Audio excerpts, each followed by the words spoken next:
right. Let's see. Do we have sound? Yep, looks like it. Welcome to the Idle Red Hands. This is Jeremy, and today we're going to do some basing of the Cult of the Burning Man. So weird miniatures games. The other side. And if you haven't seen the unboxing of this, please take a look at our YouTube channel, the Idle Red Hands YouTube, and take a look at all the miniatures that were in here. And I'm going to just be cleaning them up and basing them, so kind of looking at them one at a time. And I'm not going to do anything too fancy as far as doing anything on the base. I'm just going to set everything up and kind of maybe some texture paint or something very minimal, but not today. This will just be kind of putting everything together. So I guess we'll start with the Allegiance box. So this is just the basic set. Let me show you. This is just the basic what you get in the set. So you've got a commander, and then the warped, and then the stocking portals. And the really nice thing that let me see if I can show you on one of these. Really nice thing that Weird does is on the cards, on the data cards. Try not to get the glare here. The data cards for all the miniatures, they give you after they tell you the unit type, they'll give you the base size that it's on. And that's really helpful. I wish some other game companies would do that and kind of standardize things, because that becomes a little bit challenging, you know, when base sizes change, or, you know, because if you have an older army or older miniatures that are either on square bases or a different size base, and they've changed it with the newer releases, that's a real pain rebasing. So it's really nice that from the very start, Weird always tells you for Malifaux or now the other side what size base this unit goes on. That helps a lot, and it also makes them easier to distinguish on the battlefield. And a lot of times, especially with the skirmish games, measuring and being able to move through a line of sight is so important. So to know, you know, the exact size of that base, and to be able to measure the cylinder of a wall of flame, or you know, a tree that's sprouted from the ground, that helps a lot. So yeah, so I guess we'll just take a look at these guys first, and we'll start with the stocking portals. They're in here. So these guys, and yeah, let me move this to the side here. Oh, sorry about that camera shake. So we'll start with the 3 stocking portals. And actually, I've got 2 of each. Yeah, there's 3. Sorry about this. I should have had these closer. Sorry about that. So there's 3 of each, and I think one of these heads I had to attach in the box itself. It was it had come off, so I just did some super glue. Oh, and to kind of show you what's going on here. So here's our portals.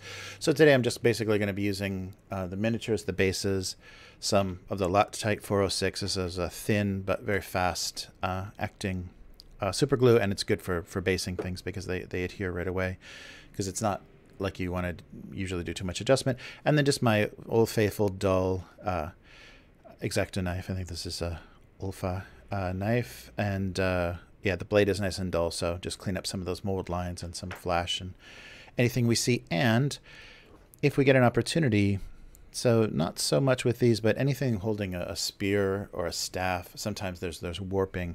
And as you can see, I'm trying to show you here, this is softer plastic. You can probably tell it's a little shiny. You can see the gloss on it. So this is a different material than they were using before, the more rigid plastic on their sprue based kits, where you cut all the pieces off. These come pre-assembled, so there's no assembly required, but there is some. So you can see this was put together 2 pieces. Here's the seam underneath, but it looks like for the most part this is pretty well hidden. Yeah, everything is kind of behind, but as you can tell, it's a wonderfully detailed multi-part model that they pre-assemble, but look at where you're going to have to get into to paint that. So this, if you want to do really gorgeous detail on this swirling portal, it's going to be a little rough because you've got these tendrils in the way, so you're going to have some pretty big trouble trying to get a brush back there. So we'll see. We'll see how this goes. That's, you know, the big advantage of assembling from a sprue is that you can pre-paint and then assemble things that, you know, you're going to have trouble getting behind. But we'll see if we can get simple enough and maybe just rely on some, you know, dry brushing and washes to give us enough of a texture on that swirling magic. We may be okay, but yeah, it's going to be tricky. All right, so we've got 3 different sculpts. Yeah, 3 different sculpts and 2 of each. So I've got 6 portals. And I guess, yeah, maybe it'll be fun. I'll just grab the cards, if I've got them handy here. I'll grab the cards as I'm pulling things out, so we can take a look at some of the game functions. So sorry, this will just take a second. Breachlings. And I'm not sure if I've got everything out. Oh, I think I do. Looks like I will. So I won't have all of the powers, but I'll just show you the basic cards.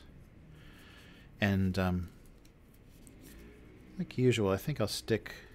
Oh, there's the stocking portal. I think I'm going to stick with the... I really always like the artist that Weird gets for doing their character art, and so I'll probably stick pretty close to the color examples that they do. Okay, so here's the card. So here's the stocking portals. So you can see very light and very purple.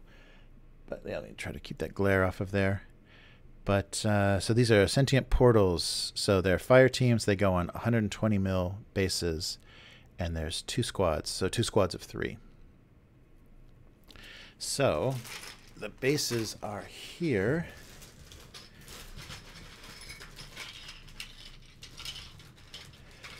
Yeah, so these are going to go on the biggest bases. So here we go. So these are the inset bases. So when you put a fire team together, so you've got the 120 bases. And here's another one already put together.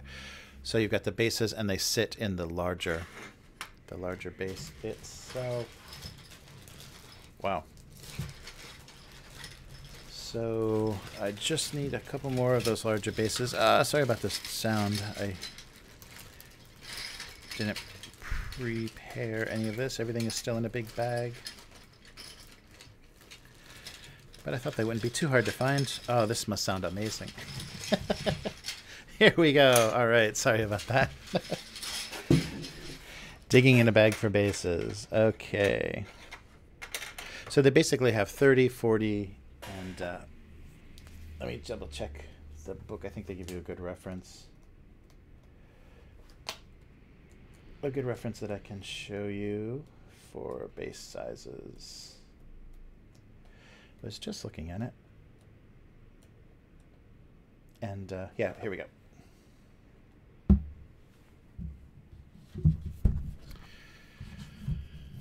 So those single model fire teams will come on 30, 40, or 50. Are you seeing this? Yes, yes, yes. 30, 40, or 50. And then there's the 120. But then there's 120 bases that, I'm sorry, those are 50. So the insets are 50. So these are 120 bases with a 350 mil insets. So that's what we're going to be setting these guys up on. So they go on, yeah, as you can see, 3 times 50 mil, and the 50 mils times 3 sit in these 120 bases. But somebody like this insane monster, the Titan, the Gorish, from they go on a 120 base all by themselves. Look at that. That is going to be a challenge. I think I'm going to have to pin through the bottom because this thing weighs a ton. And it also, as you can see, is gapping. The assembly is gapping pretty good, so I'm going to have to putty a lot of this to get this to have some smoother transitions. If you can see that, but yeah, there's lots of fun to be had with that. So stocking portals, 3 of them on 50 mil bases, and 2 squads, which set into the 120s. So these are where they're going to go, and it's nice. So on each base, you can have the 3 different sculpts. So the bases will look similar to each other, but there'll be no duplications on the larger base, which is nice. So first, let's take a quick look. Let's see if I get the microphone here. Let's take a quick look at the models and see if there's anything we're going to need to clean up. These actually look pretty good. There's a little bit here. And this is the first time I've actually taken a knife to this plastic, so I was very curious, you know, how this is going to work. Seems pretty soft, and it's not marking up too strong. See, yeah, and here I'll probably have to fill that in a little bit. It's a pretty big line. I won't do that now. I want to put everything on bases. And here, again, we've also got a pretty obvious seam that could probably use some filling in and smoothing. But as far as mold lines, it looks pretty good. And it might just be because the mold lines, they caught them on some really nice edges here.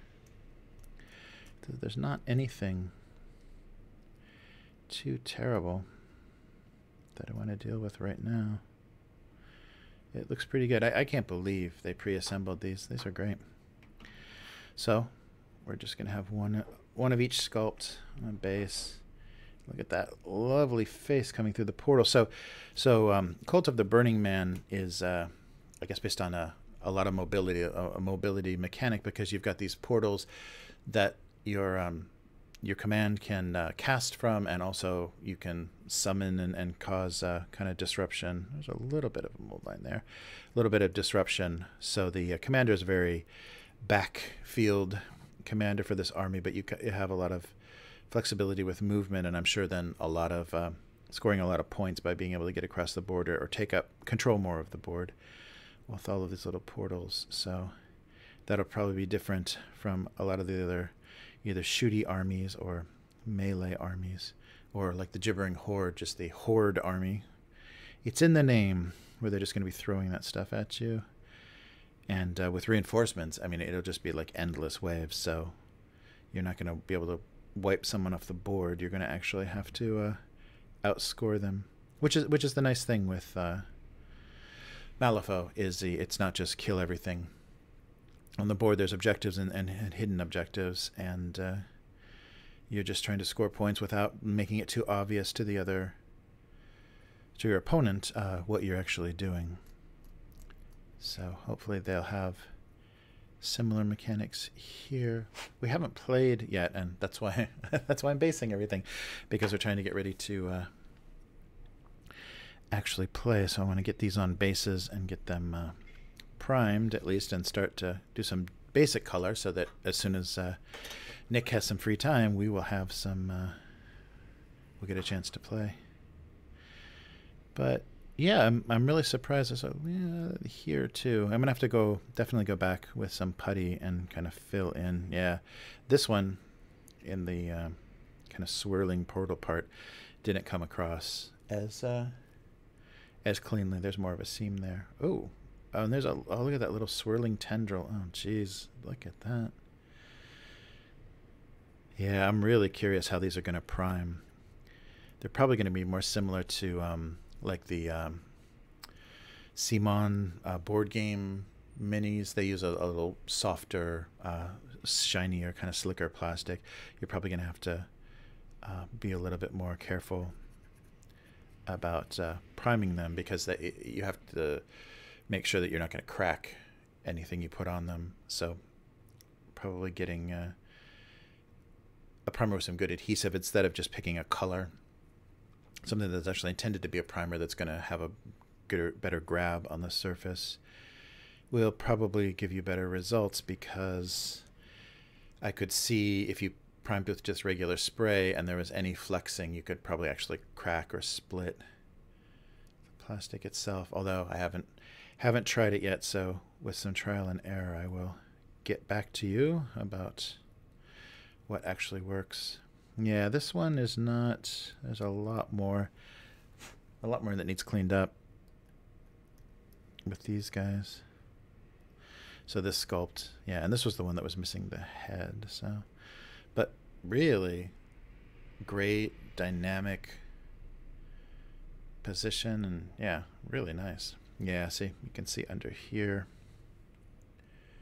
Under here, the sculpt, the whole swirl is going to need to be cleaned up, but that can still be done when it's on the base, because I'm going to have to be filling and patching these guys as well. Wow. And I think there's enough. There's going to be enough. Let's take a look at just straight overhead. There's going to be enough surface area in contact that it should be pretty easy to adhere. Okay, so I'm just going to apply some of this. This is a very thin cement. So apply this to the base. Try to get as much surface area as possible. And then just kind of overhead center it as best as I can. Just trying to give myself some room on all sides to get some texture on there. I can't see overhead very well. Okay, so something like that. And then the same with this guy. Just apply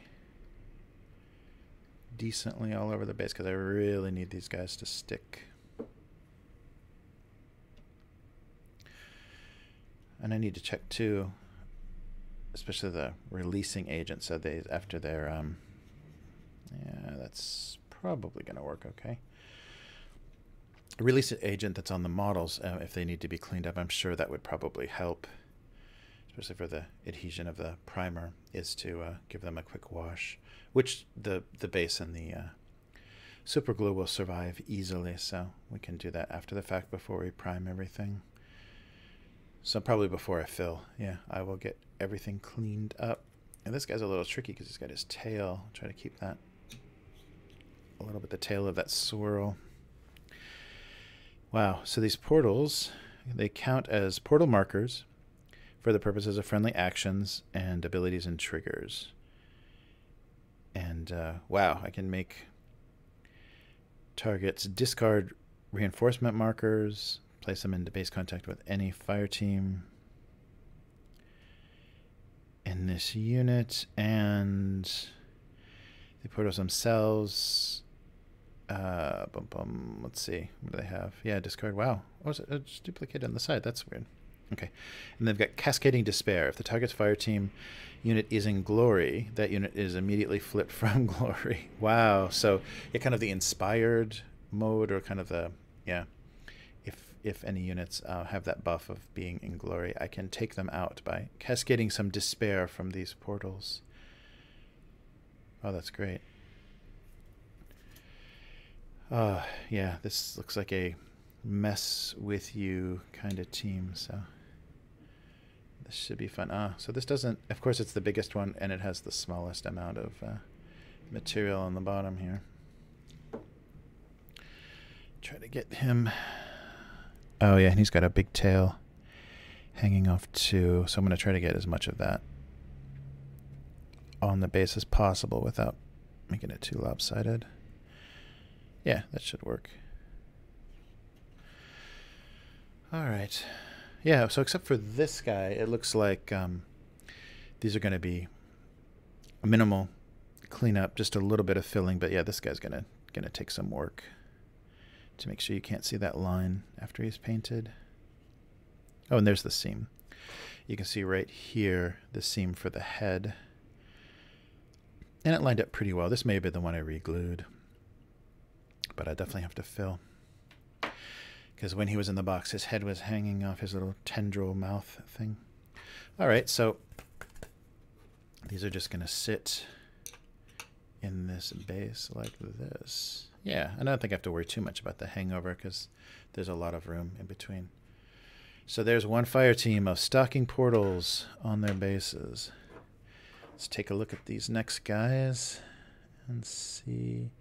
Yeah, oh yeah, this one's, wow, I didn't notice that on this. This one's a little tighter put together, but you can see there's actually a seam in that mouth, so it's not as tightly. Yeah, so here, actually, while I've got the glue out, maybe I'll just sneak a little glue in here and try to seal that in. Yeah, the top of this was off a little bit. But the yeah, and I've had decent luck when I put the head back on the other one, and also there was a head on the Titan that was off. That seemed to hold really well. I didn't try any of the plastic glue, so I'm not sure if plastic glue actually works on this more flexible stuff, but I figured just be safe and go with the stronger glue. Wow, look at that hand detail. That's great. Great detail on that, and great pose. You know, really, they look like portals, and it looks like all kinds of horrible things are coming out of these portals. Really good stuff. Yeah, always the translation of the artwork to 3D with weird miniatures is always great. You'd never get disappointed. I've seen some Kickstarters where obviously they just went to some, they don't have their own artist, they just went to some shop, you know, kind of some service bureau basically that'll, you know, give you 3D models from your artwork, and yeah, they're just real plain, real barely functional looking stuff. But both the 2D and 3D artists that Weird uses are really wonderful. A lot of personality and a lot of really creative stuff. All right, well, there's some filling that he's going to need, but we're not doing that today. And he's lined up a little bit better. You can still see the line of that seam through the swirl, but this is lined up a little better. There'll be less to do as far as getting that filled in and a little smoother,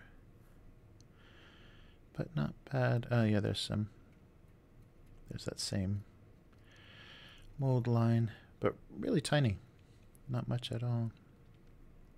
Yeah, I think as far as the casting is good, it's the assembly, you know, where look at that, look at in there, that's crazy. Getting a brush in there is going to be punishing. Very punishing. All right. There we go. Yeah, I think that's as good as I'm going to get with him for now. And yeah, the face on that, that's great detail. Yeah, it's really going to be fun to pick out these details and kind of give them some nice contrast, you know, just like in the they're very, very Nurgle-y, actually, like a purple ugliness. That was the thing that attracted me to this army, was the kind of chaos look, because the cultists in this army are being deformed by their exposure to this magical power. This source is corrupting them, you know, similar to like 40K chaos or you know, Warhammer Fantasy, and I like that look because it made for some really great models. Take these guys out. Okay, there's nothing. Yeah, I mean, that's really great. There's not a lot to argue about with these mold lines. Yeah, it's just the assembly that makes it hard. Yeah, and I'm sure doing it so just put these on the base. I'm sure doing it two different ways, like actually having some of these on sprues for people that are more, you know, perfectionist and want to assemble and paint, you know, pre-paint and assemble their own models. I'm sure that would add to the production cost to an ugly extent. So they kind of have to decide to go one way or another.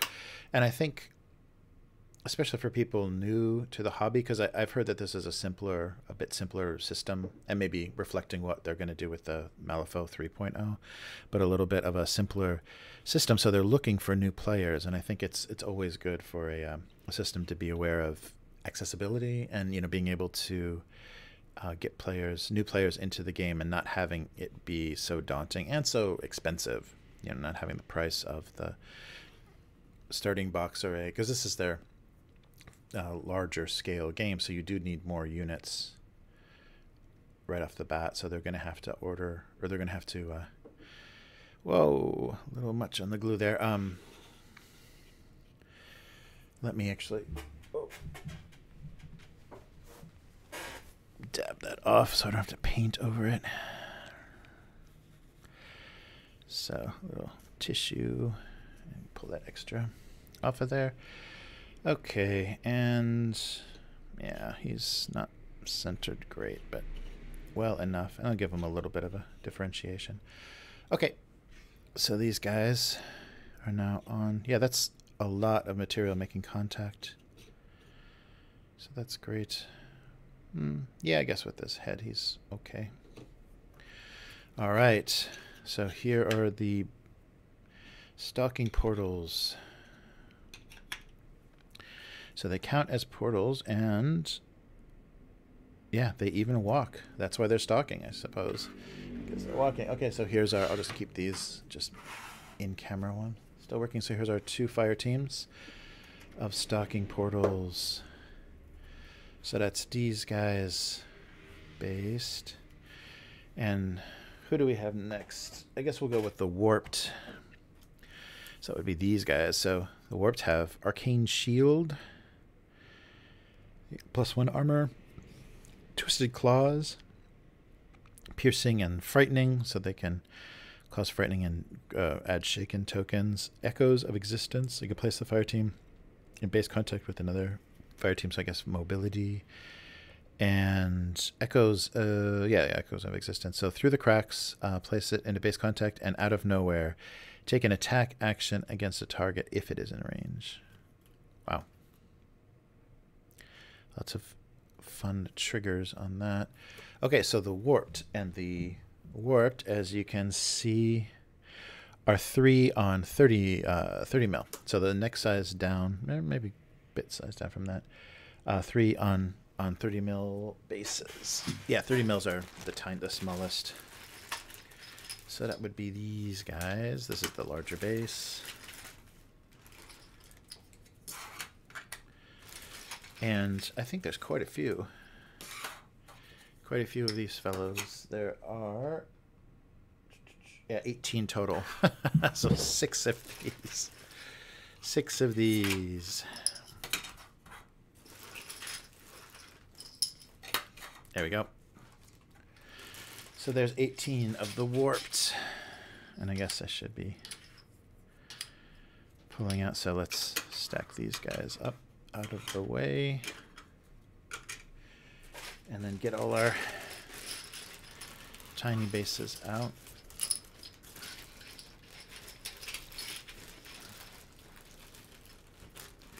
And look at that, they even marked, they've got a nice logo on the backside of all of the bases, even the larger ones. I don't know about these, but yeah, even there, little one up top. But the, I believe even the big bases, oh, little one in the middle, yeah. But they marked all their bases. And it's nice, the big ones, they all have a lip.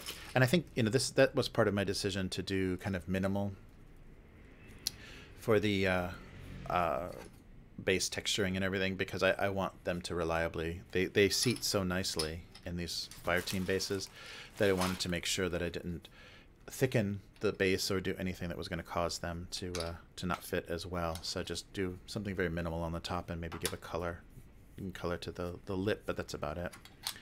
But yeah, they're easy to work with. Okay, so 6, 9, 12, almost.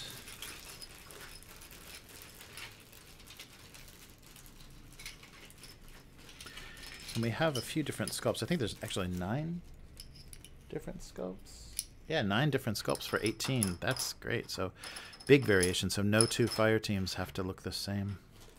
One more. That's nice that they did that. All right. So 18. And this guy's up.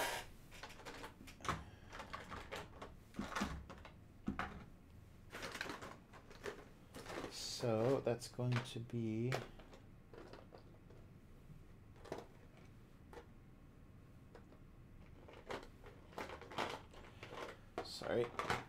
sort through these.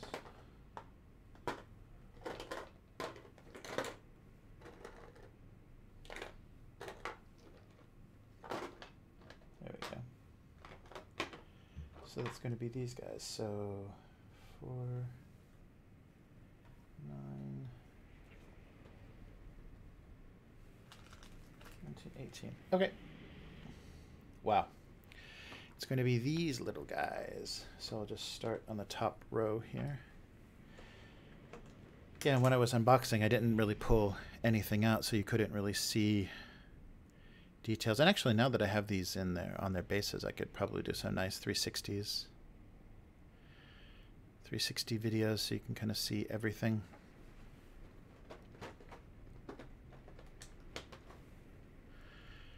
Wow. Yeah, these have got some great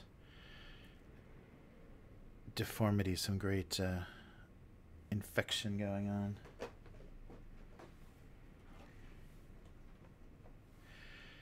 Yeah, so these are just citizens with too much exposure, cultists that, just became too exposed to the magic and it affected them.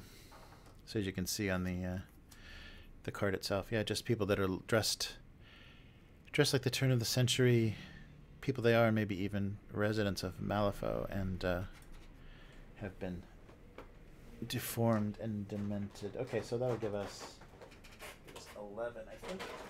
Oh, sorry, I'm not better organized here with the...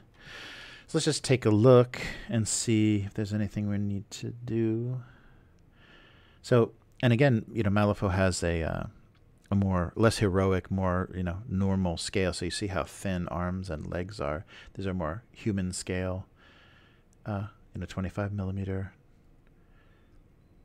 figures. So you don't have the giant heads or tiny heads and giant shoulders and giant fists like you do in some other games. They're more human proportion. Yeah, a little bit. Yeah, not bad at all. I mean, really, really clean. And I can imagine, like, look at how, sharp some of these little tendrils are on him. Oh, is that? Yeah, maybe there. Is his head a separate piece? No, that was just the light. Yeah, there's not anything horrible as far as mold lines on these guys. That's impressive. Wow. So we'll just start attaching. So I'll just start with him.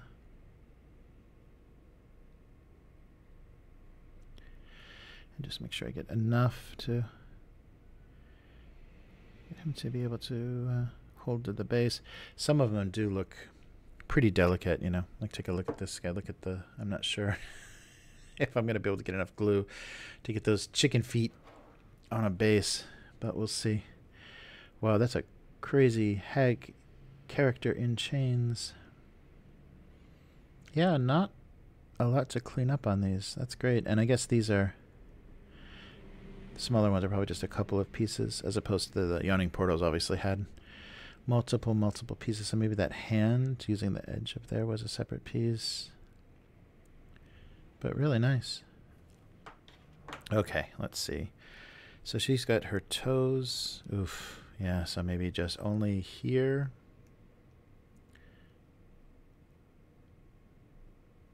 Only here and here. I don't know if that's going to be enough to actually make contact. Oh boy. Let me see pose-wise. Is she... Oh, no, she's running. Yeah, it's like literally one point of contact, I think, on this base. Oh, you gotta be kidding me. Okay, well, I think we're gonna have to go a little crazier then with the glue. If she's only gonna be there. Is that... Oh, yeah. Oh, you're kidding me. Well, we'll see if I can get that to stick. But, yeah, quite a pose. It does look like her weight is on that forward foot. Yes, I'm glad I'm doing this live to stream. Oh my. Yeah, this might actually, I need to maybe pin up through her leg to make sure. Yeah, because boink, I can see her coming right off. Wow, that's crazy. Yeah, it's a great scary pose. Oh, actually, is she bent a little bit? Yeah, because this is the identical sculpt, and it's not... yeah. I guess it, yeah, no, I guess it is. I'm just bending it a little extra to make contact. So I may need to rethink how she's going to be based. There's not a lot of material. So I might need to, build something up, around her to get her foot, to get more contact area. So some textured acrylic or something, and seat her foot in there a little bit more, and then glue it directly to that, because that'll stick well to the base. But okay, yeah, balance wise, I don't think this is gonna make sense. Yeah, I think she needs the 2 points. There's just no way to do it without. So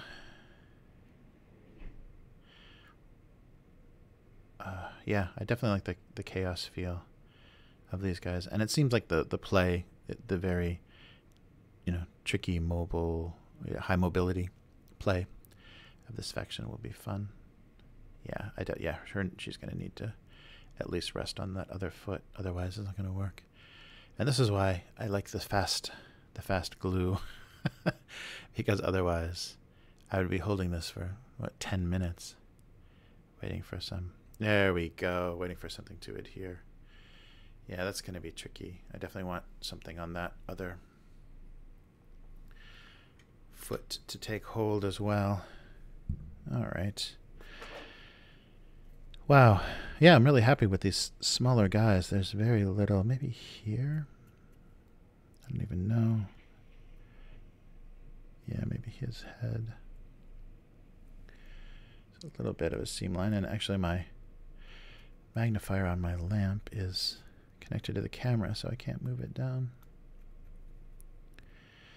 But yeah, I can tag that later if it does look like a bigger problem. Wow. Yeah, really, really satisfying detail on the on these guys.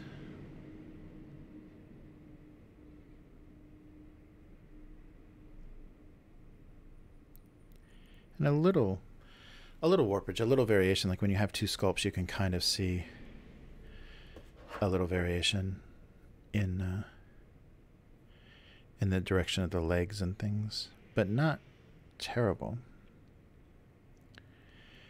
Yeah, I don't see anything here that's miserable. So let's try. He's got little wrapped up feet.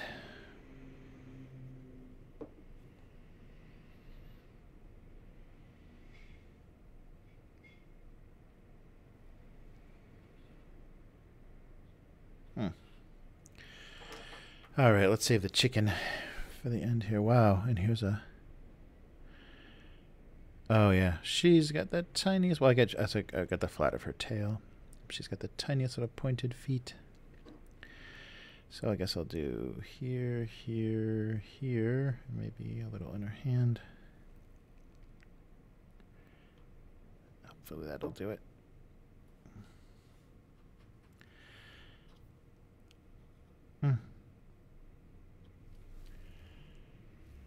Nice. Yeah, I want to find some kind of matching, like thematically matching texture that I can use on these guys.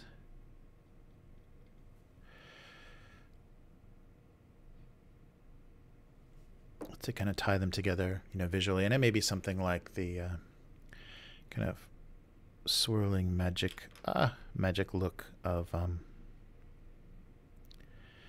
like the portals, find a kind of strange purple glow or something to kind of dry brush, especially like the edges of the bases. That might look really nice. My casters in the, I forget what they're called, the only legal magic casters in the guild, I did kind of a object-oriented light source, or object light source for their casting the kind of purplish glow, and that looks really cool. So maybe I'll try something like that with the base, give some little rough area, and then just kind of brush it with a purpley glow, because I think a lot of these guys would actually look interesting with some glow effects. Okay, here's another chicken foot. Let's see if we can get this to work.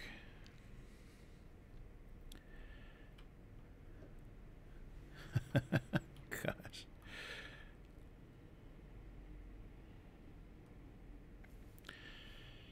Yeah, but really wonderfully, yeah, demonic, but kind of, you know, zombie affected, deformed cultist. It's great.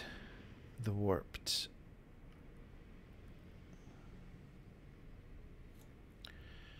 All right, so she's going to take a few more seconds.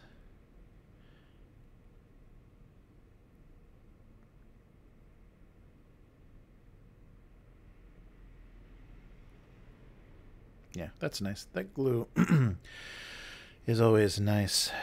So I'll start getting some of these guys out of the way. Some of the earlier.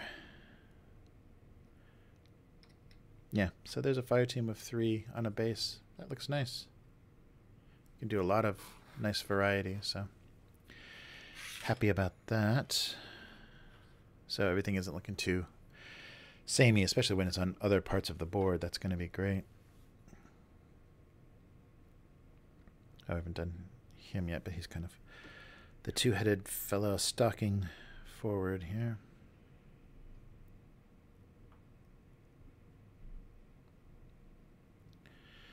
All right.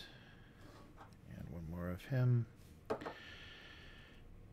Yeah, not too bad. I guess his shoulder, there's a seam here. Not a mold line, but a seam. And his shoulder might need filled or polished down. I got great little spikes everywhere. And the nice thing about it being the softer plastic, unlike the Death Guard, is you're not actually drawing blood. I've actually picked up some of my Death Guard models and put some of those little spikes and horns like right into to my finger, because they're pretty hard, rigid plastic. And I've also broken some off. Yeah, nice. Okay. And then the remaining.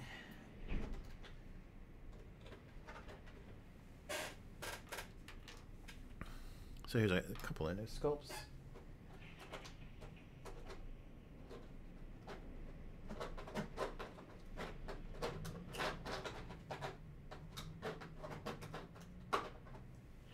This guy with the top hat's pretty heavy. That gut's got a lot of plastic in it. Wow, I can't believe they pre-assembled these, because they're definitely some pretty significant multi-part kits. Wow, that's got to have been a lot of work.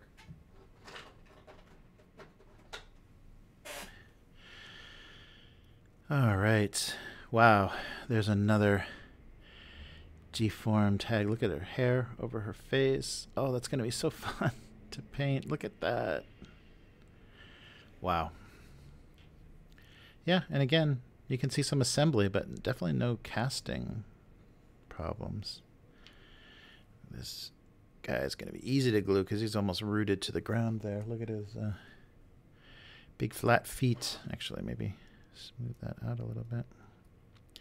Yeah, the plastic is not too bad to work with.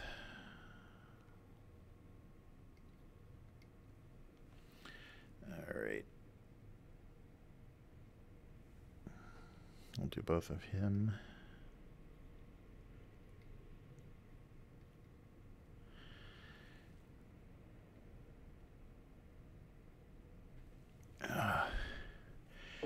There's double, 2 hands per arm.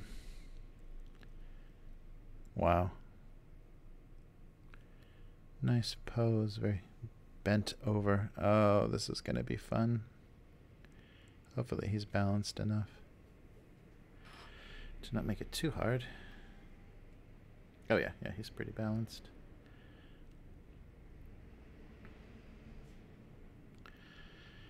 Wow. Lots of units. Yeah, once I have all these on bases, this is gonna seem a lot more imposing than it did in the box. I guess we'll do the other double-handed guy.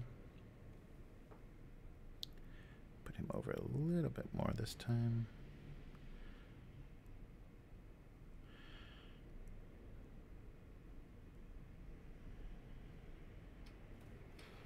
I love how quick that glue grabs. Ooh, she's a little top heavy because of that skirt, and she's got thin little wrapped up feet. Wow, these are really, really great poses, really. Yeah, oh yeah, they didn't quite hit. I thought maybe that was an apron, but no, that's a just a line from assembly. So, let's see.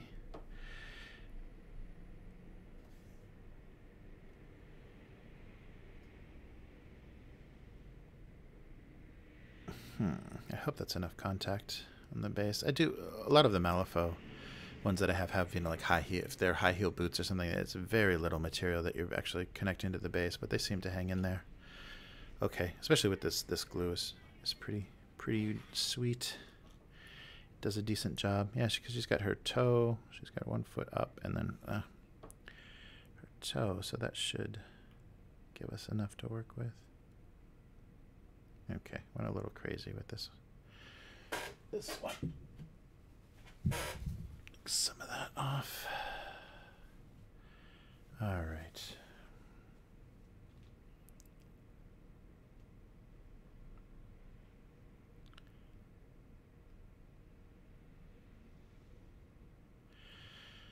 All right, and just 3 more. And these, I saved the tiniest ones for the end.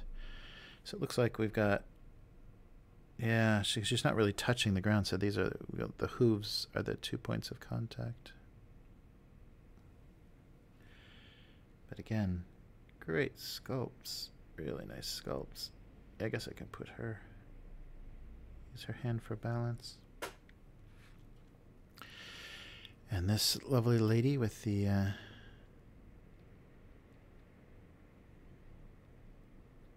tail, kind of a centipede looking tail.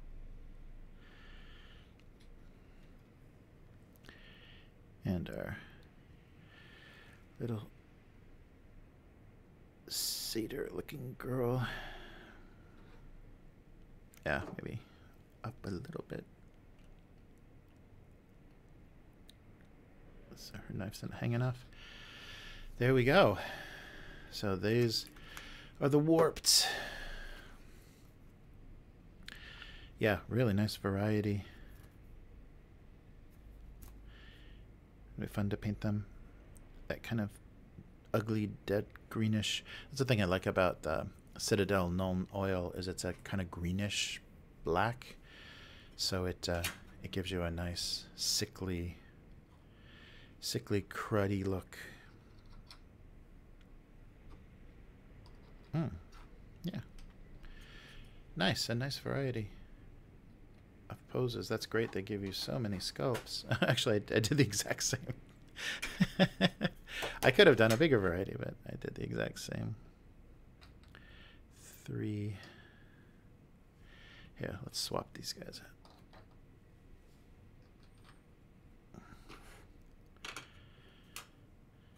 Wow.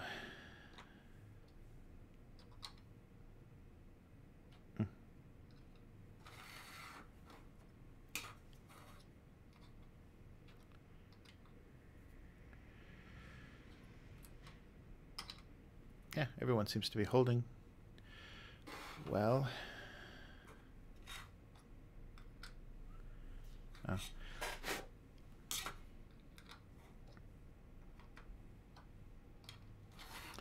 So once I come up with a way to base these, I think it'll be fun to do another stream with that. Okay, so there is the warped. All right, so who's left in the box here? I guess only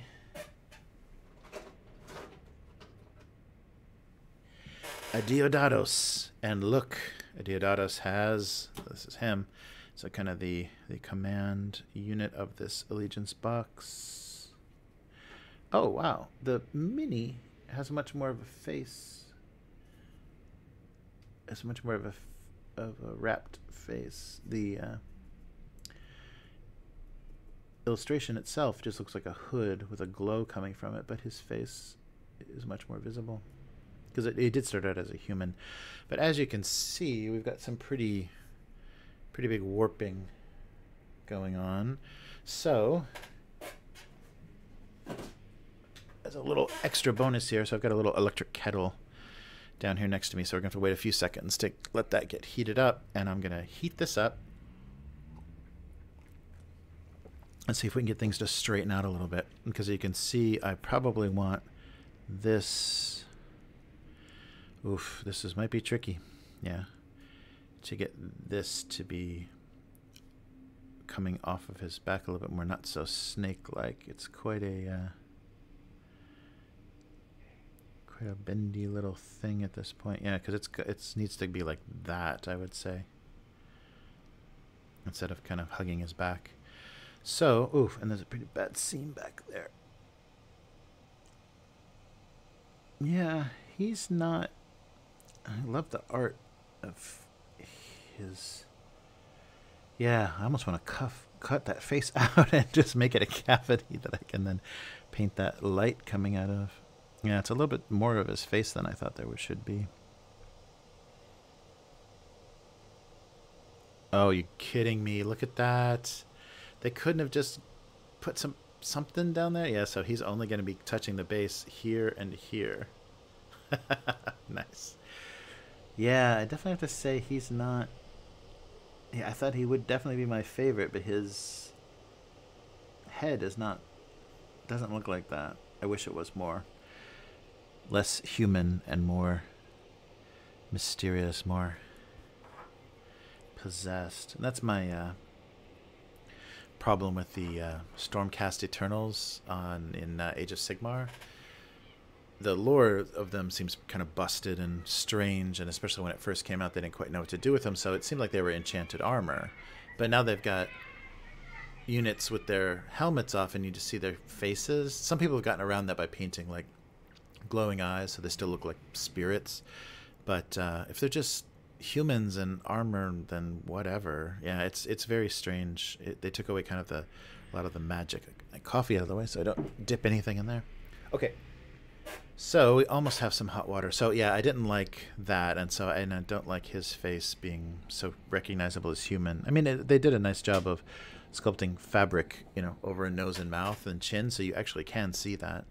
But at the same time, I like this Jawa kind of blackness of his... All right, so here's the challenge. So everything else looks good except that staff. So as you can see, we want to deal with that. Should I... Oh, maybe this is a little white.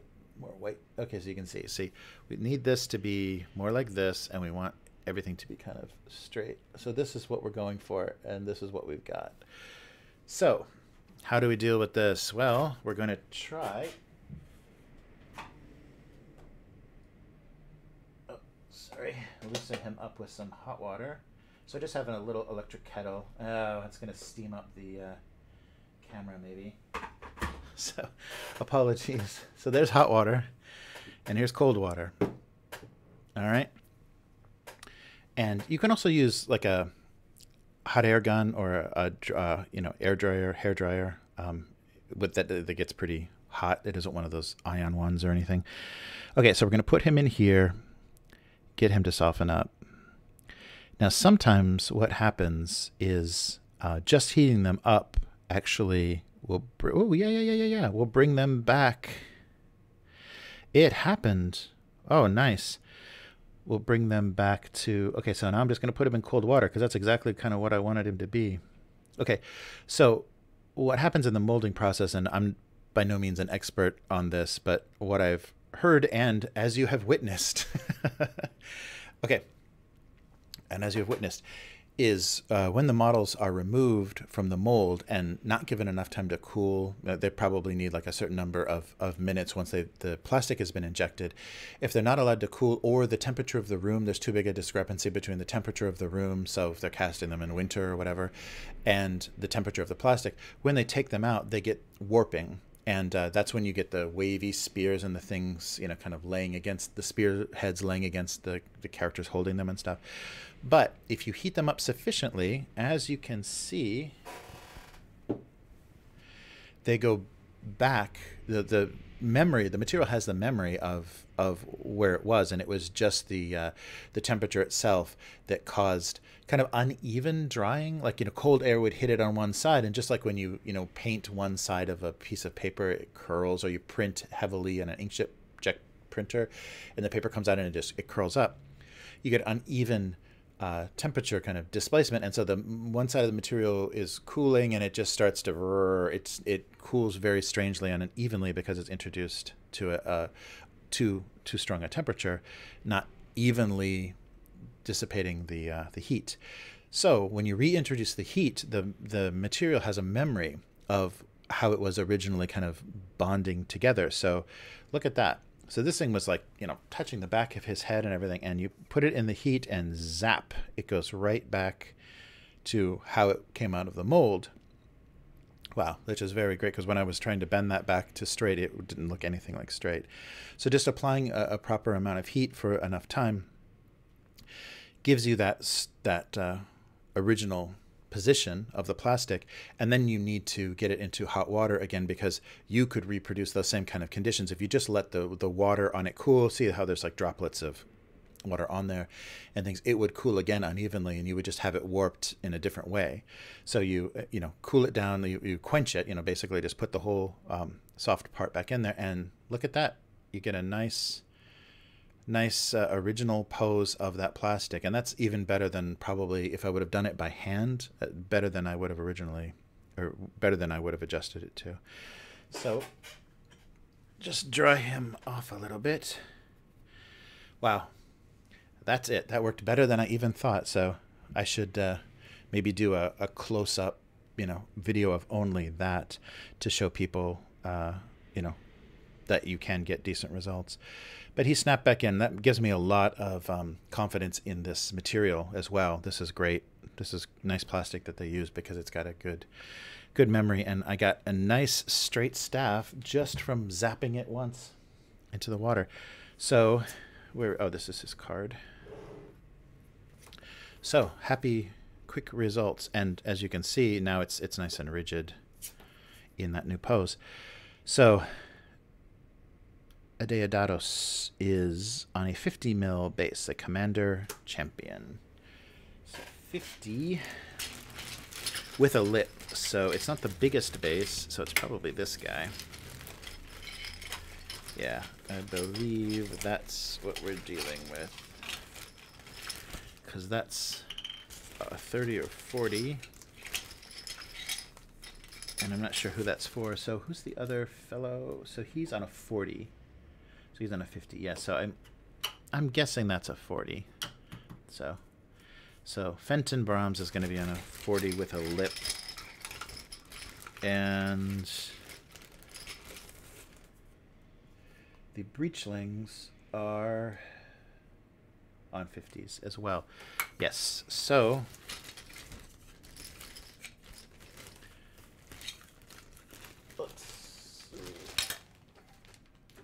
oh yeah, so the other, that's right, I haven't opened the other Breachling yet, so the other Breachling has his base still inside.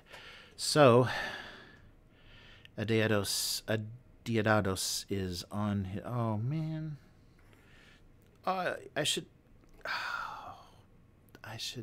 just do a flying base. I should just put a piece of acrylic through there and just float him up, because I don't, there's not like specific line of sight. You just are using the base size for reference, but that would be so much nicer to have. I mean, I've got, what do I have?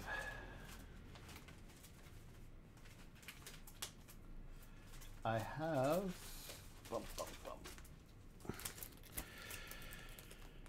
I've got 3 mil acrylic pipe.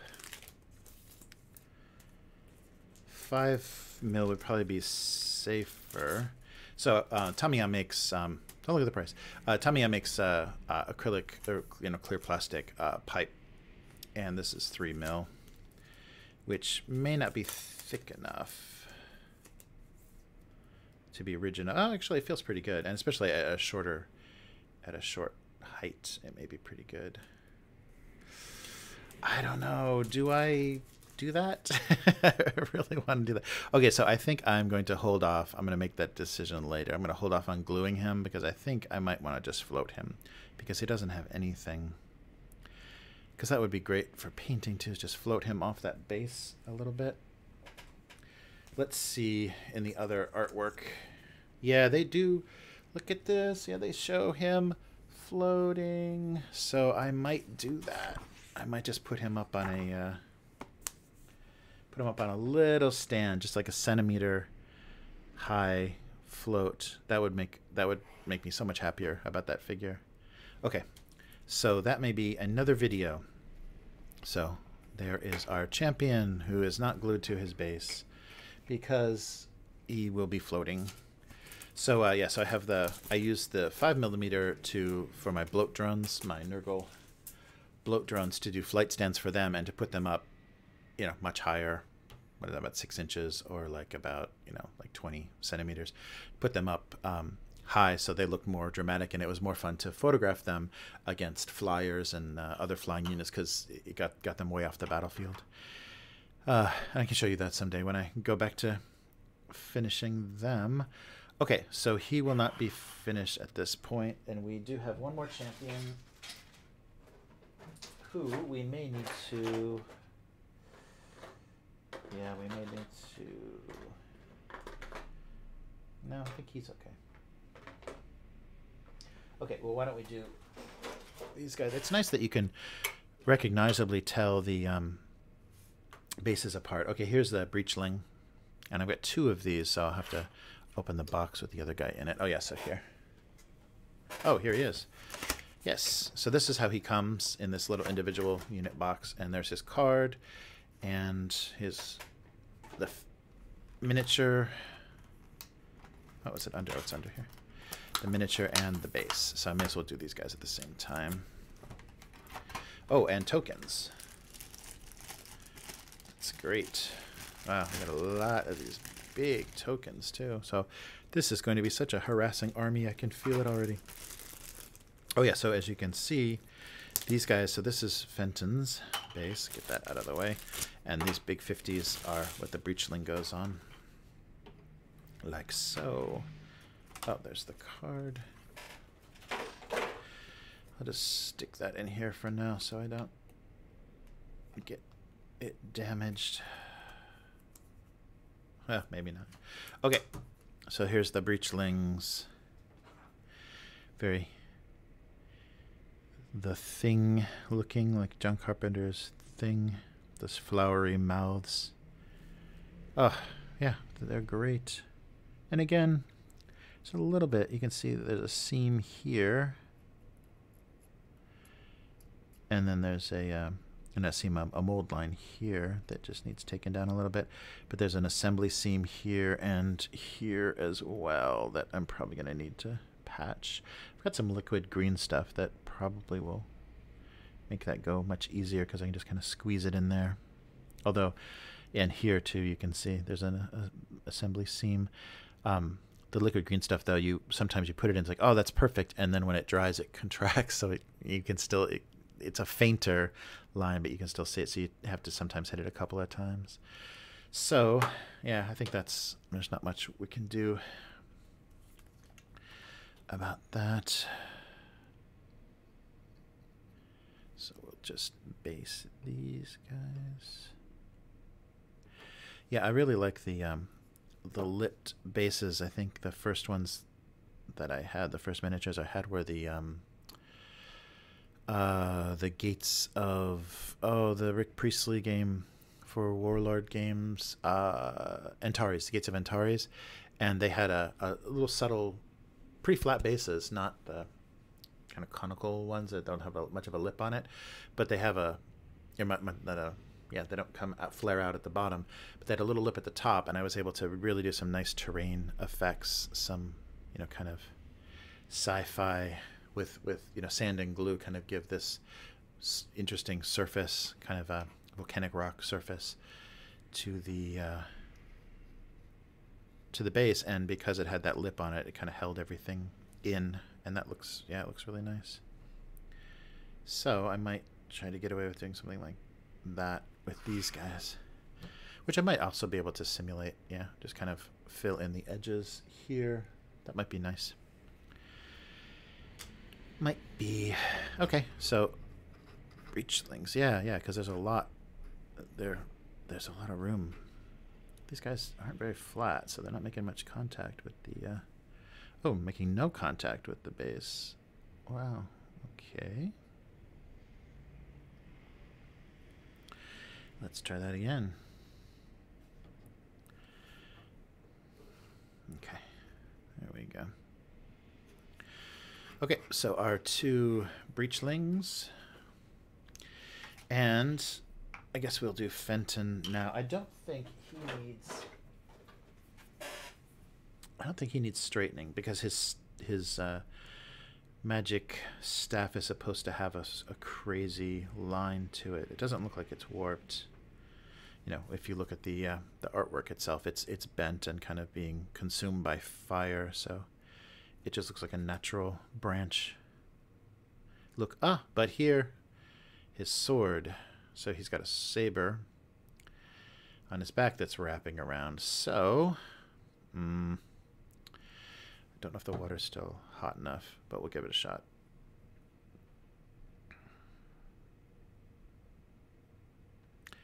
No, I don't think it's hot enough. It's not softening at all. No. Okay, you're going to have to give me a second here while I dump this. Oh, be right back.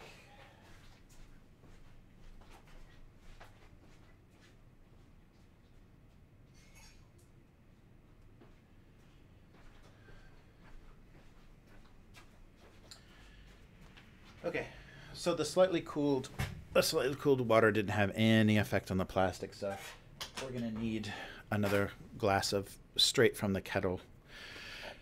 So it needs to be quite hot to have any effect on this plastic, because that literally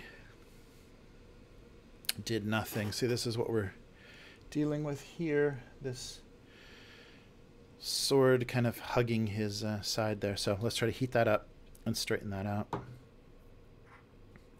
And hopefully we'll get the same good results we got with Adeodatos. That was very encouraging.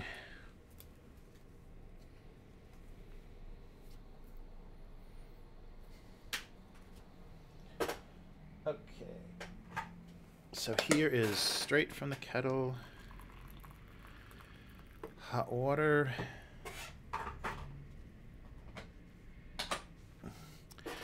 And we'll just give him a quick plunge until things start to move, which they do right away. That's great. And as you can see, wait, let me cool it down. As you can see, just heating that plastic straightens it right out, because it knows, it has a memory of what it was supposed to be doing, and just didn't cool down correctly. So if you heat it back up with some very hot water, you can have it snap right back to the position. Let me do it a little bit more here. Make sure it's as straight as possible. Yeah, wow. It really straightens out. That really works well. And I've had good results before, but it may be this material giving me a particularly nice. Yeah, it gives me a particularly nice straight line again. That's really nice. Wow. Happy to see. Okay. Let's get him on his 40 mil base.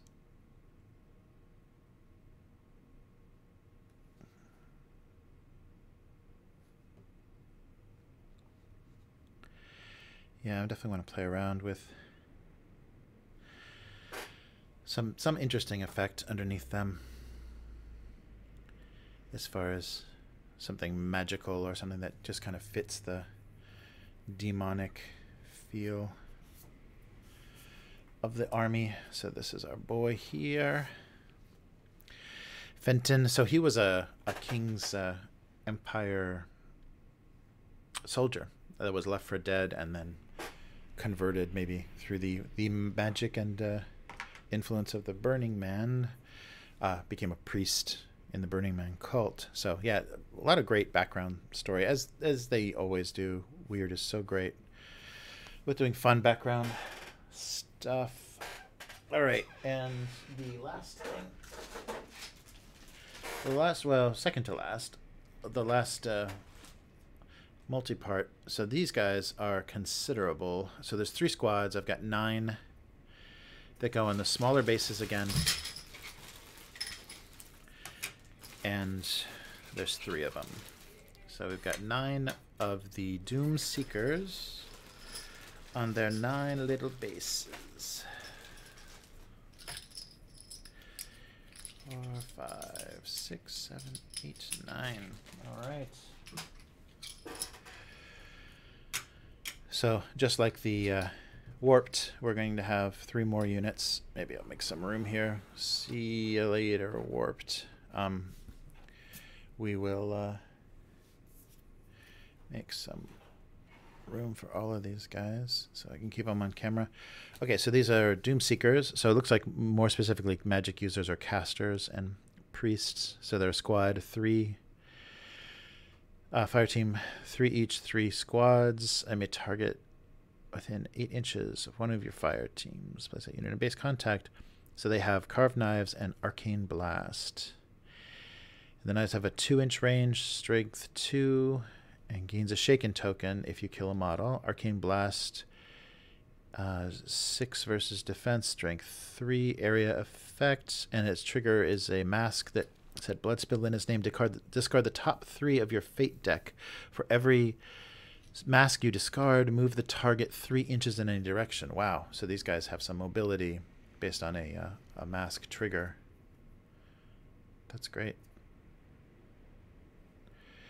And open portal, summoning a breachling in base contact with the fire team. The created breachling can move up to its speed. Wow, so you cast it and it moves right away. So we're summoning breachlings. That's great. So these guys can be summoned and then move if this mask trigger. Wonderful. Okay, so here's the 9 guys we're putting together. And these guys might also need some straightening. I should actually look at the ones that will need that first. And okay, so here, like this. All right, let's see if we're still hot enough to do this. It feels pretty warm. A little bit.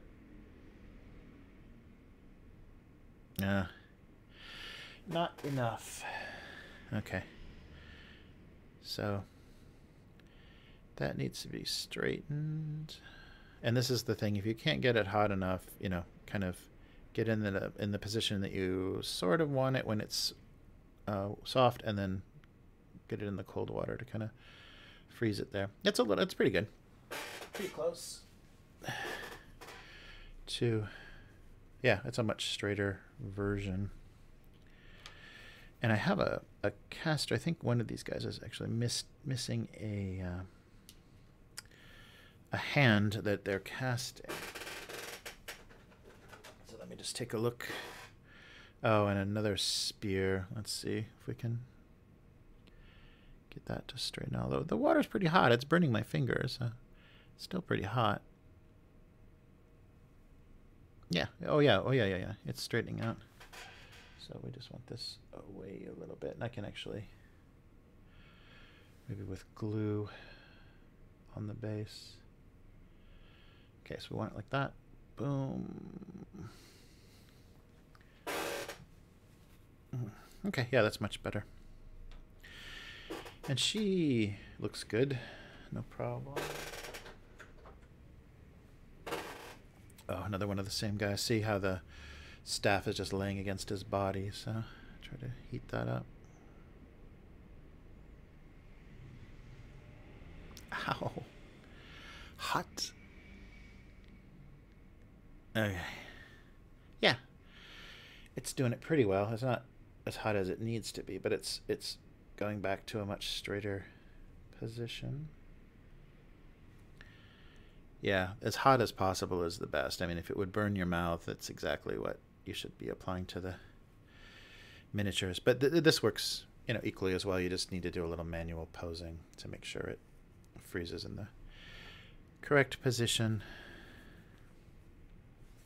And yet another one. Oh boy. Need it too many of these guys with their weird spears. So the cooler the water is, probably the longer you have to leave it in there, but it just keeps cooling and cooling, so. Alright. Yeah, we're not getting any results here from this. Ow. Okay. So this is a lot of me posing it. But yeah, it's still getting much straighter than it was.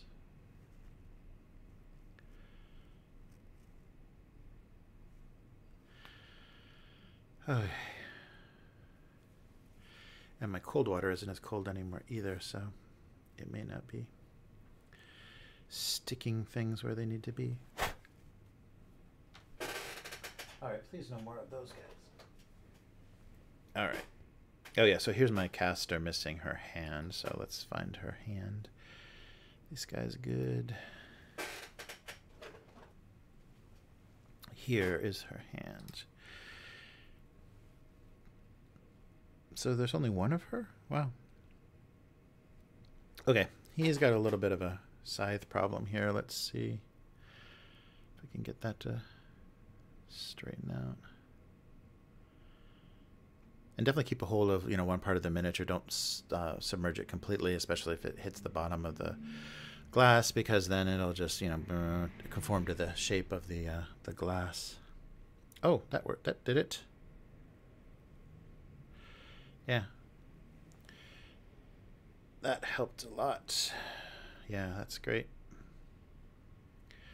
Boom.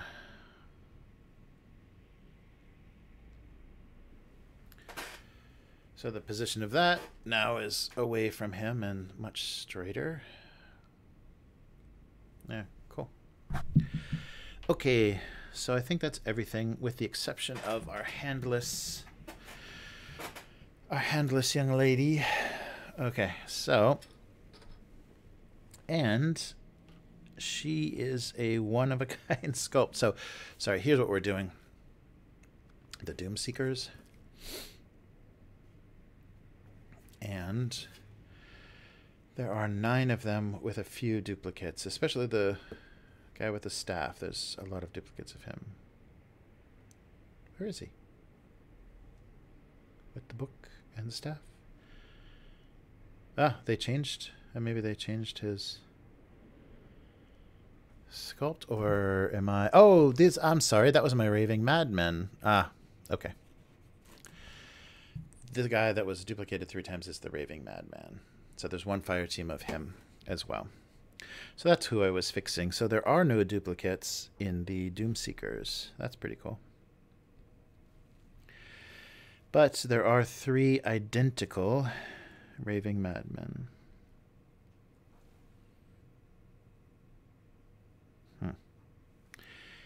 All right, so let's look at the box to try to help us figure out. So she's casting from this hand, and the fireball is over this hand. So we need to kind of do this with her. Oh, it's from a wand, too. Okay, I'll try to hold this into place and not get glue all over my fingers. Okay.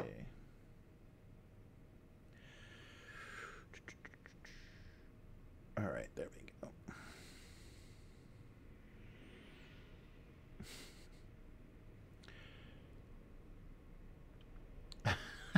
This is hard to hold because there's not much of that body to hold on to.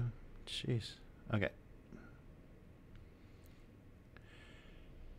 Okay, there we are. It should kind of line up better than that. Wow, I was much happier with my dry fit. And this also may be a warped. Okay, so there is where I want it to be. Sorry about that if you're hearing that on the mic. Okay.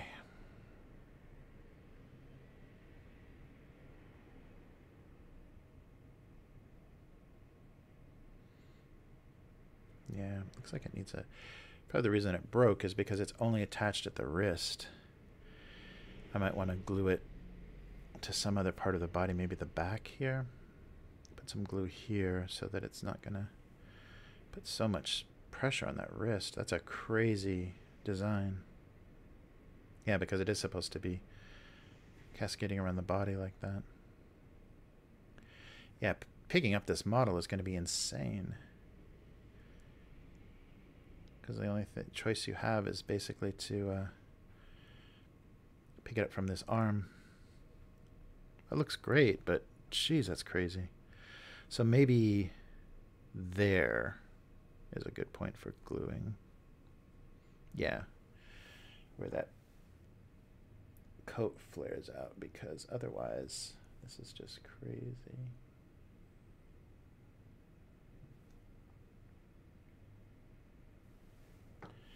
Yeah, because then it can at least rest there. So it's not circling the body so dramatically, but it's got another point of contact, because only that wrist and it's spiraling around that's crazy. So now, once that's dry, I can pick it up pretty much anywhere because it's hooked together. It's fastened at 2 points. Actually, while we're doing this, let's just put it on a base, because I don't want to lay this down.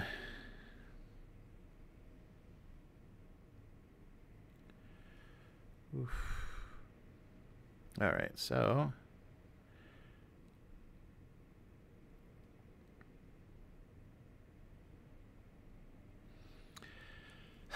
a little too much on the base. Okay.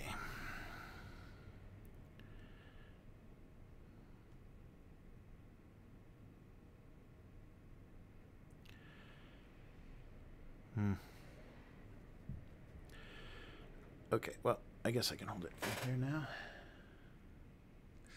Not really. Jeez. This is a delicate pose. My gosh.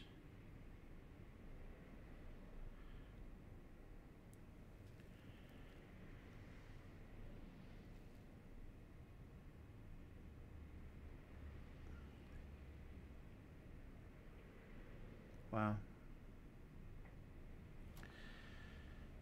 Okay, well, we'll see how that holds.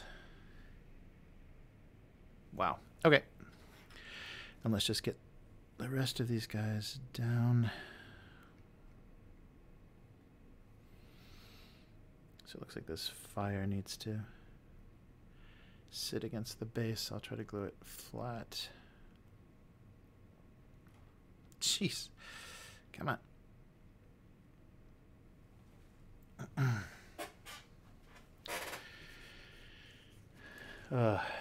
Yeah, the difficulty, I like this glue a lot, but the bottle has some control issues. So I just need to push this down to make sure that it's actually going to make contact. The the bottle, it's a little bit hard to control how much is coming out. It's not one of those kind of needle syringe type glue bottles, so it's hard to find where the glue goes or how to get it there. All right, and I'm trying to stay on camera. I really am. Yeah, lots of ethereal flames to paint. This should be fun. Fun stuff. Okay, so if we push that guy down. Ugh. More tiny feet.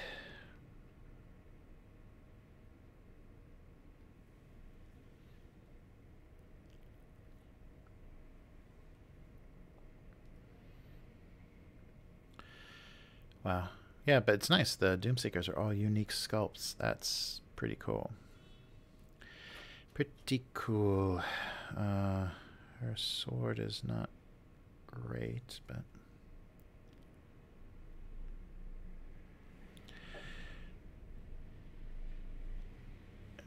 Go. Oh, I love this guy. Look at that. Boom. Base filling contact. That's great.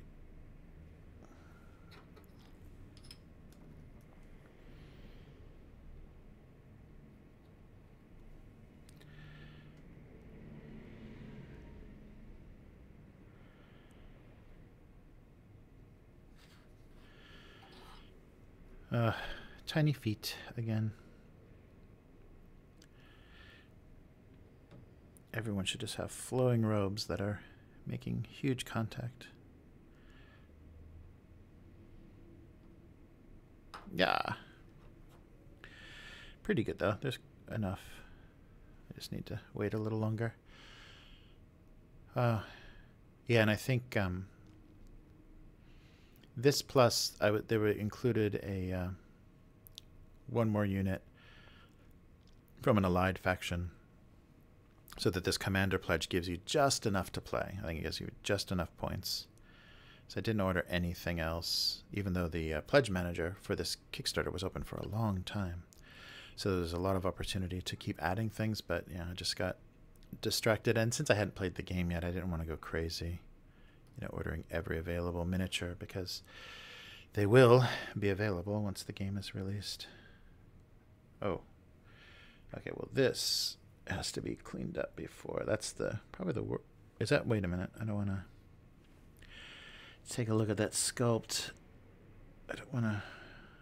No, it's not supposed to be sticking out like that. That is a piece of flash. Don't want to be cutting a horn off of his head. Yeah, that's the worst I've seen on any of the models, but it's still not bad.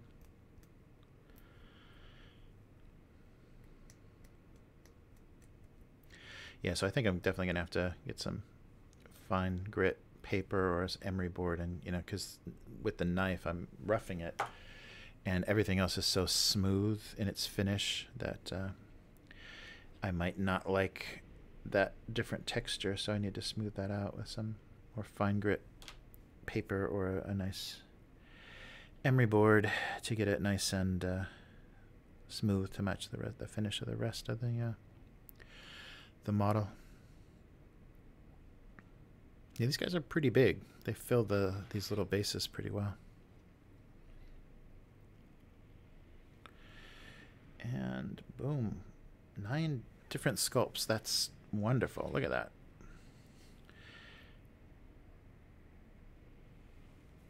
All right. Okay, and so we need 3 more bases for our madmen. The staffs still aren't perfect. I think my cold water was cold enough. They look like they're cooling in a strange way. So they may need to get re-dipped. So let's take a look here. So that's it. Huh. So I guess they're not going to put lips. If they're going to do the smaller bases, they're not doing lips on the bases. And where is his card? That's why I screwed up, I think, because I didn't have his card out.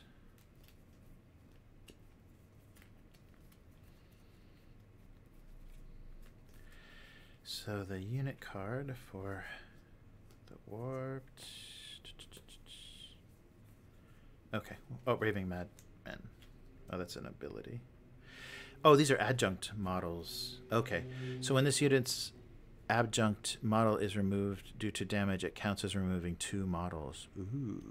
Okay, so these guys are an adjunct. That's right. So it's a. I haven't read about the rule yet, but on the tabletop, they can prevent opponents from using the shaken tokens that the cult intends to use for its own purposes. So these may be guys that I can. They're adjunct models, so I may be able to put them into bases of other units because they don't have a character card themselves. They just have an adjunct card. So that may be what that is. All right, so our Doom Seekers. Some of these miniatures are barely on their bases. Yeah, that's not too bad. Okay. Wow. So that makes some really interesting. You know, the poses are so dynamic. It makes some very interesting fire teams. Okay, so here are all of the Doom Seekers. Okay, and the last thing we'll do is put these warped little guys. Oh no, they're on their feet. And I guess a feet and the staff will give me enough to put them on, but still. Oof, crazy. So Raving Madmen.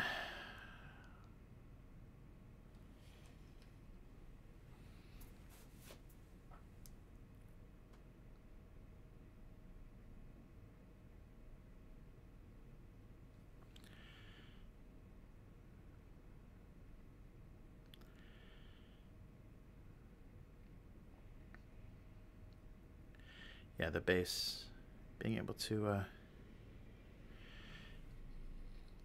put the base of that spear staff thing on the base itself helps.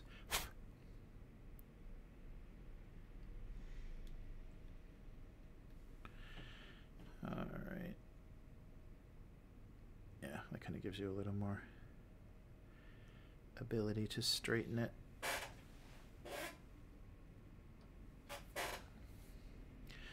Okay. That's water. Thank goodness that was not. Oof. And, of course, I think Gorish is going to have to wait because I think he's going to need pin. There's not enough of a flat surface. As you can see, all these scales and everything, there's not enough of a flat surface to really connect this much plastic to this base. So I think I'm just going to have to drill in, do like 3 pins and pin him here so that he and the base are joined eternally.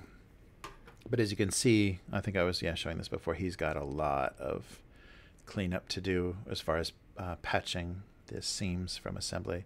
He was in many, many, many pieces, but it's a gorgeous miniature. I'm barely a miniature, a maxiture. It's huge piece of plastic and quite heavy and fills the heck out of that 120 base. But yeah, beautiful model. Okay, so that's everything.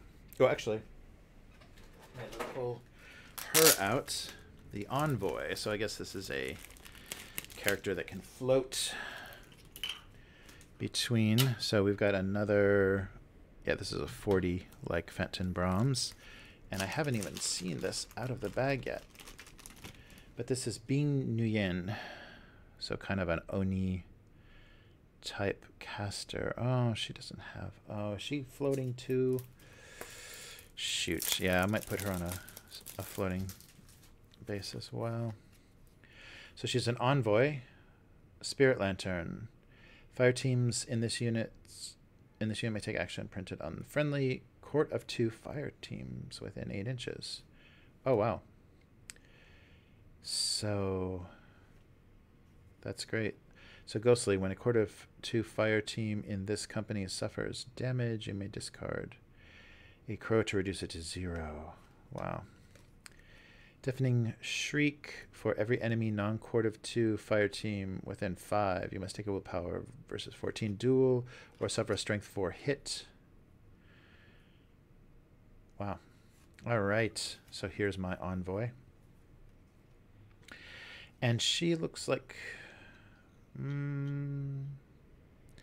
she could be floating as well. That might be a nice effect as well. So maybe I will not base her because that would be nice to drill into right there. And then just seat that right through there. So give her a little bit of air off of the base, but it'll be nice and secure then because I can anchor it through the bottom of the base. Okay, so 2 of our floating characters are not going to be based. So my commander and my envoy will stay unbased until I can cut the stands for them.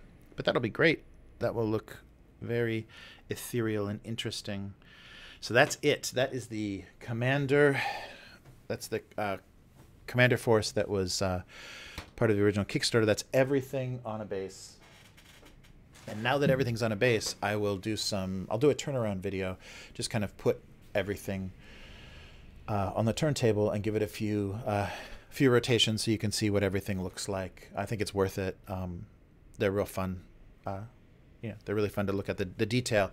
So I'll shoot it tight and give you as much detail as possible because they're beautiful models. Really, really nice job. They did the theming and everything is great. And we're going to be really fun. Very complicated, very challenging, but very fun to paint. I can't wait to see what all of this looks like with its colors on it. Look at my little adjuncts. Yeah, so very interesting system. I haven't seen anything like this before, aside from movement trays from Fantasy, but where you seat bases and larger bases, and I guess Mantic.